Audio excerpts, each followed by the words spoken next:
Amazing day, people. Let's talk about short-term rentals. Some people call it Airbnbs, but right now we're in one, and this one has been booked from December 8th to literally to April the 12th, okay? And I've made a grand total of about $13,000 in that short period of time with a 1 bedroom, 1 bath, okay, literally with no doors in it, okay?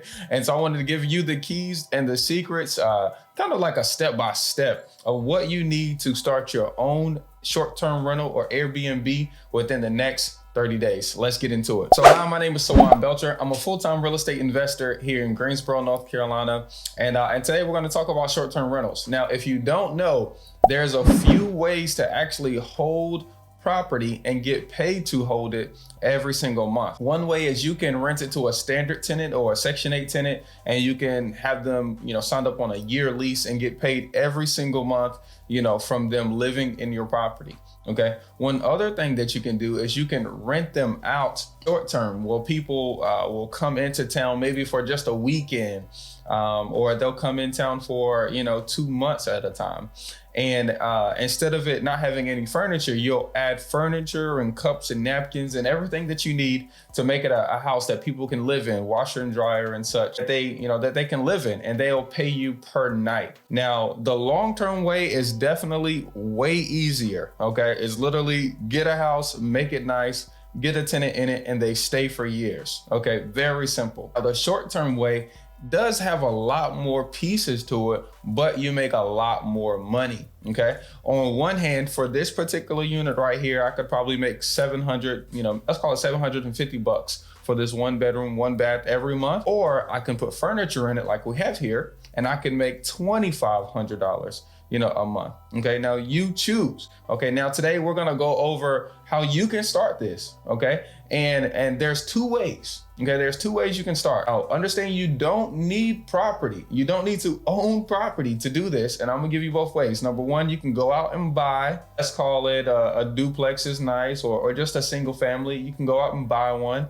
and you can fix it up to make it look nice and get it all furnished. Or if you wanted to do it quickly, the first time we ever did an Airbnb, we actually went out to one of our friends that owned a rental property, and we said, hey, we want to start a short-term rental business. We'll lease it from you. So here's a deposit, here's the first month's rent. Okay, we'll lease it from you, and we're gonna put furniture in here and arbitrage it while putting it on the websites. Okay, the 3 websites that I have mine on are Airbnb, VRBO, and Furnished Finder. Now, everyone likes Airbnb because they're the big brand, just doing all of the marketing to get their kind of customers. They do all the marketing for you. They get the customers, and they take a fee whenever one of their customers books with you. VRBO does the same kind of thing, but it's more like business people.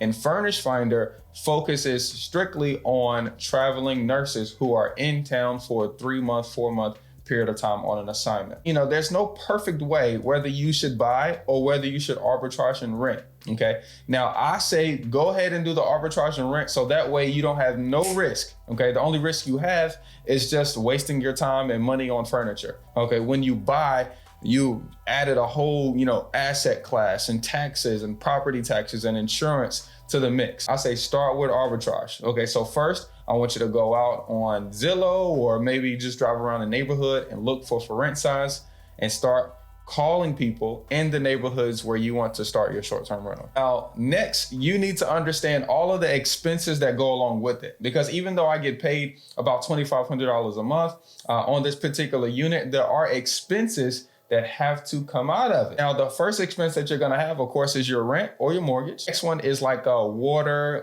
or some kind of, water bill. Duke Energy, this is all electric. If you happen to have gas, you might have to pay for gas too. I just have electric here, so Duke Energy. Next one is internet, because we gotta have Wi-Fi for the people, and I stream right there on my TV for them. The next expense that we have is our cleaning fee, okay? Because I don't do the cleanings, ourselves. I pay somebody the cleaning fee. Now, the good thing about this expense is I pass it along to the client. So every time they come in, I actually charge them the exact same cleaning fee my lady charges me. So that way it kind of washes out. Now, a couple bonus things that I like here. I pay for IGMS. which is like a CRM. We'll talk more about that here shortly. I also pay for StayFi. So whenever someone logs in to my Wi-Fi, they have to put in their email address, their phone number, and their name. I was like marketing, okay? But that's more advanced. Bada boom, bada bang. Those are all of our expenses, okay? So whenever you're looking for a property, you need to make sure you add up those expenses first, so that way you can know what you're gonna be looking at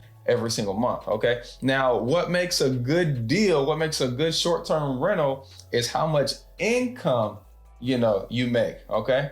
So let's talk about your income, okay? Let's talk about when you're looking at an apartment or you're looking at a house, say, will I make money off this? Yes or no? What I particularly like to do is I like to pull up comps. Comps are gonna be other, houses or apartments with the same amount of beds in your area. So you can just go to airdna.com if you wanna pay for a software to run comps, or you can just go to airbnb.com, put in, this is a studio. So I'll put in studio with one bed and a couch pullout, and I'll see how much those are renting for right now. And in this area, they said the average was about $98 a night. And so I was like, okay, cool. So I can get $98 a night. Now, one thing I like about AirDNA is it gives you an average occupancy, because you're not gonna rent every day most of the time. Like some days you will, because you'll have a tenant that booked the whole 30 days or 2 months. That's not all the time. AirDNA gives you an occupancy. It says, hey, look, in this neighborhood, you're gonna get a 67% occupancy.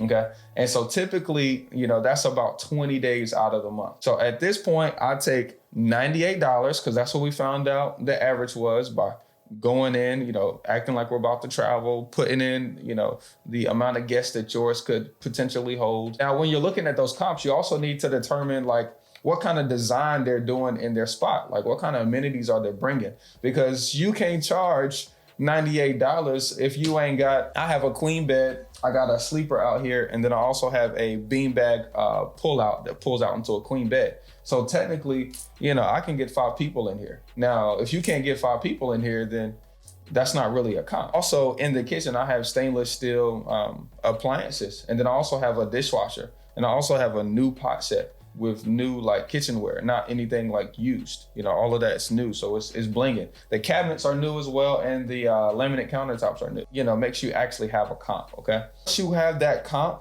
times your occupancy times 20 days, so 98 times 20 days, that amount minus your expenses is how much you will take home. Now, if you're okay with that number, okay, I suggest to be a minimum of $1,000. If you're okay with that number, then you need to move forward and get to the next step, okay, which is find out how much your furniture is gonna be. Because the furniture is a true cost. Everybody underestimates how much furniture you're gonna actually have to get. Thing is, with Airbnb, you actually have to have a nice product. People could go to a hotel or they could go to your Airbnb. So what's going to help influence them to go to your Airbnb? How safe it feels, right? How comfortable it looks in pictures, okay? So it has to look really good in pictures. And then, what kind of amenities they're gonna get versus not going to the hotel. I get some new items mixed with some used items, so it kind of, has this nice little feel. So for about this 1 bedroom, I can spend about $5,000, okay? If I have a 2 bedroom, I'll spend about $10,000. If I have a 3 bedroom, I'll spend about $15,000. You guys get it. Now, you have to determine, okay? You have to determine the net that you're gonna bring in, right? Your income minus your expenses. Is that worth it to you compared to what you had to put in for the furniture? That's gonna be all up to you. Now, me personally, I like to be able to get my furniture money back within about 7 to 8 months. If I can't get my furniture money back in 7 to 8 months, I really don't wanna do it. This 1 bedroom, 1 bath setup, I'm gonna suggest it to everyone, okay? I'm gonna suggest it to everyone because the people that I get in here are traveling people for business. I get nurses, I get refugees, I get people that need some place to stay for 2 weeks, 2 months, longer periods of time, not just a weekend because they're here to visit the local college, and not that we don't want those people, but I like the 2-week stays. The lady that's checking in today into this one is staying here for 19 days, paying me $1,900 for 2 weeks. Excuse me, she's staying for 2 weeks. And so $1,900 for 2 weeks, I'm gonna take it, okay? Now I'm gonna suggest that you go out and take action on this, okay? This is how to get into the Airbnb business, okay? I just told you how how I'm netting $1,800 a month on a studio. Okay, I want to see your comments below. Okay, if you have any questions about how to get started in Airbnb today, right? Literally within the next 30 days, by finding landlords, right? By providing a service to them, helping them make more consistent money while you make a fortune making them money, okay? You don't have to know all three to do a deal. You just need two to do you. See you on the next one. Peace.